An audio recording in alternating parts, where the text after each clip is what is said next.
ಅದು ಮೌನವಾಗಿ ಏನಲ್ಲ ಸರ್. ನೋಡಿ, ಅಲ್ಲಿ ಬರ್ತಿದ್ದೆ. ಆ ಸಂದರ್ಭದಲ್ಲಿ ಒಂದು ಹಿರಿಯ ನಾಯಕರು ಹೊರಡ್ತಾ ಇದ್ದಾರೆ, ಹೊಸ ನಾಯಕರು ಬರ್ತಿದ್ದಾರೆ. ಆ ಸಂದರ್ಭದಲ್ಲಿ ನಾನು ಗ್ಯಾಪಲ್ಲಿ ಏನು ರಿಯಾಕ್ಟ್ ಮಾಡೋದು ಅಂತ ಮಾಡಲಿಲ್ಲ ಅಷ್ಟೇ. ಟ್ರೋಲ್ ಏನು ನನಗೇನು ಹೊಸದ ಸರ್? ನಾನು ಕರ್ನಾಟಕದ ಟ್ರೋಲ್ ಪೇಜ್ಗಳ ಕ್ರಶ್, ನನಗೇನು ಹೊಸದಲ್ಲ ಅದು.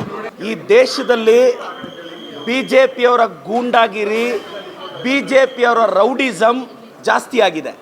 ಯಾಕೆ ಈ ವಿಚಾರ ಪ್ರಸ್ತಾಪಿಸ್ತಿದ್ದೀನಿ ಅಂದರೆ, ಈ ಬಿ ಜೆ ಪಿಯವರ ಗೂಂಡಾಗಿರಿ ಸರ್, ನಿನ್ನೆ ಬಿಹಾರದ ಪಾಟ್ನಾದಲ್ಲಿ ಕಾನ್ಸರ್ ಅಂತ famous coaching centre teacher NEET ಪರೀಕ್ಷೆ ಬಗ್ಗೆ ಮೋದಿಯವ್ರನ್ನ ಪ್ರಶ್ನಿಸಿದ್ರು, ನೀಟ್ ಪರೀಕ್ಷೆ ಬಗ್ಗೆ ಧರ್ಮೇಂದ್ರ ಪ್ರಧಾನನ ಪ್ರಶ್ನಿಸಿದ್ರು ಅಂತ ನಿನ್ನೆ ಅವ್ರ ಕೋಚಿಂಗ್ ಸೆಂಟರ್ ಮೇಲೆ ರಾತ್ರಿ ಅಟ್ಯಾಕ್ ಆಗುತ್ತೆ.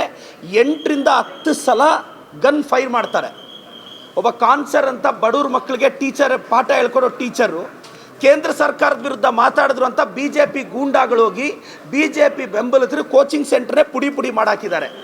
ಮೋದಿಯವರ ಗೂಂಡಾಗಿರಿ ಯಾವತ್ತು ನಿಲ್ಲುತ್ತೆ? ಅಮಿತ್ ಶಾ ಅವರ ಗೂಂಡಾಗಿರಿ ಯಾವತ್ತು ನಿಲ್ಲುತ್ತೆ? ಯಾಕೆ ಒಳ್ಳೆತನ ಸತ್ತೋಗಿ ಎಷ್ಟು ದಿನ ಆಯಿತೋ?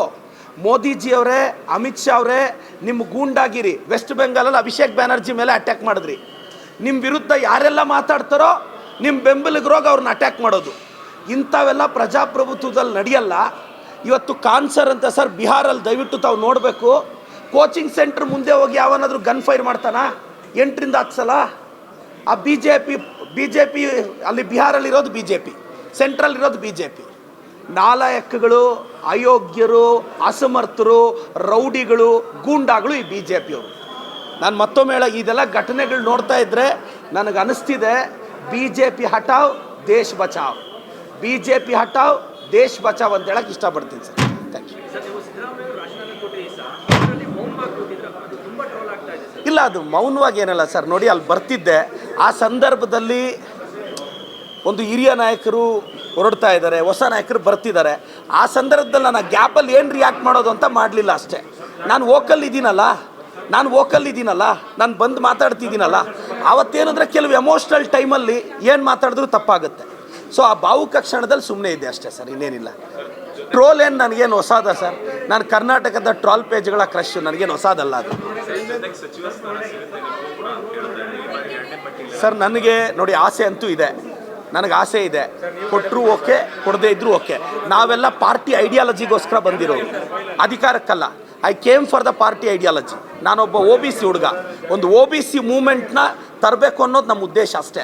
Not for the power, for the ideology. ನಾನು ರಾಜ್ಯದ ಜನತೆಗೆ ಮತ್ತೆ ಹೇಳ್ತೀನಿ, ನಾನು ಐಡಿಯಾಲಜಿಗೋಸ್ಕರ ರಾಜಕೀಯಕ್ಕೆ ಬಂದಿರೋನು. ಪವರಿಂದೇನೋ ಪಾಪ್ಯುಲಾರಿಟಿಯಿಂದೇನೋ ಹೋಗಿದ್ದಿದ್ರೆ ಮೈ ಮೇಲೆ ಹೇಳೋದು ಕಾಂಟ್ರವರ್ಸಿಗಳು ಮಾಡ್ಕೊತಿರ್ಲಿಲ್ಲ. ನಾನು ಒಂದು ಟೀಚರ್, ನನಗೆ ಗೊತ್ತಿಲ್ವೇನು ನಾನು ಬೈದರೆ ಅವ್ರು ಬೈತಾರೆ ಅಂತ. ಸೊ ಜೈ Congress. Thank you sir. Sir, ನಿನ್ನೆ ನಾನಿವತ್ತು ನಮ್ಮ ಡಿ ಕೆ ಶಿವಕುಮಾರ್ ಸಾಹೇಬರಿಗೆ ಅಭಿನಂದಿಸ್ತೀನಿ, ಹರಿಪ್ರಸಾದ್ ಸಾಹೇಬ್ರಿಗೆ ಅಭಿನಂದಿಸ್ತೀನಿ. ಡಿ ಕೆ ಸಾಹೇಬ್ರು ಖಂಡಿತವಾಗೂ ಮತ್ತೊಂದು ಹಂತದ ಅಭಿವೃದ್ಧಿಗೆ ಕರ್ಕೊಂಡು ಹೋಗ್ತಾರೆ. ಮತ್ತು ಹರಿಪ್ರಸಾದ್ ಸಾಹೇಬ್ರು ಒಂದು ಒ ಬಿ ಸಿ ನಾಯಕನಿಗೆ ಪಟ್ಟ ಕೊಟ್ಟಿದ್ದಾರೆ. ನಾನು ಒ ಬಿ ಸಿಗಳ ಪರವಾಗಿ ನಮ್ಮ ಹೈಕಮಾಂಡ್ಗೆ ಧನ್ಯವಾದ ಅರ್ಪಿಸ್ತೀನಿ. ಖಂಡಿತವಾಗೂ ಈ ರಾಜ್ಯದಲ್ಲಿ ಒ ಬಿ ಸಿಗಳ ಪೋಲರೈಸೇಷನ್ ಖಂಡಿತವಾಗೂ ಕಾಂಗ್ರೆಸ್ ಕಡೆ ಆಗಿದೆ, ಮತ್ತಷ್ಟು ಆಗಬೇಕು ಅನ್ನೋದು ನಮ್ಮಂಥ ಒ ಬಿ ಸಿ ಹುಡುಗರ ಆಸೆ. ಮತ್ತು ನೆನ್ನೆ ನಮ್ಮ ಡಿ ಕೆ ಸಾಹೇಬರು ಹೊಸ ತೀರ್ಮಾನ ತಗೊಂಡ್ರು. ಎಲ್ಲ ಹುಡುಗರಿಗೂ ಬಸ್ ಪಾಸ್ ಫ್ರೀ ಮಾಡಿದ್ದಾರೆ, ಅದಕ್ಕೆ ಅಭಿನಂದಿಸ್ತೀನಿ. ರಾಜ್ಯ ವ್ಯಾಪ್ತಿ ಬಿ ಖಾತೆನ ಎ ಖಾತೆ ಮಾಡ್ತೀವಿ ಅಂದಿದ್ದಾರೆ. ಮತ್ತು ಅಕ್ರಮ ಸಕ್ರಮದಲ್ಲಿ 2,500 ಚದರಡಿ, ಅದೆಲ್ಲ ಒಳ್ಳೆ ತೀರ್ಮಾನಗಳು. ರಾಜ್ಯದ ಜನತೆಗೆ ಹೇಳ್ತೀನಿ, ಇದನ್ನೆಲ್ಲ ದಯವಿಟ್ಟು ನೆನ್ಪಿಟ್ಕೊಳ್ಳಿ. ನಮ್ಮ ಕಾಂಗ್ರೆಸ್ ಪಕ್ಷಕ್ಕೆ ತಾವು ಆಶೀರ್ವಾದಿಸಬೇಕು.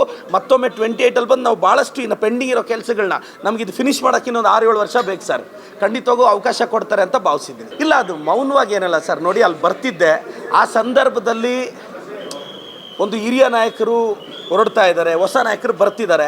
ಆ ಸಂದರ್ಭದಲ್ಲಿ ನಾನು ಗ್ಯಾಪಲ್ಲಿ ಏನು ರಿಯಾಕ್ಟ್ ಮಾಡೋದು ಅಂತ ಮಾಡಲಿಲ್ಲ ಅಷ್ಟೇ. ಟ್ರೋಲ್ ಏನು ನನಗೇನು ಹೊಸದ ಸರ್? ನಾನು ಕರ್ನಾಟಕದ ಟ್ರೋಲ್ ಪೇಜ್ಗಳ ಕ್ರಶ್, ನನಗೇನು ಹೊಸದಲ್ಲ ಅದು.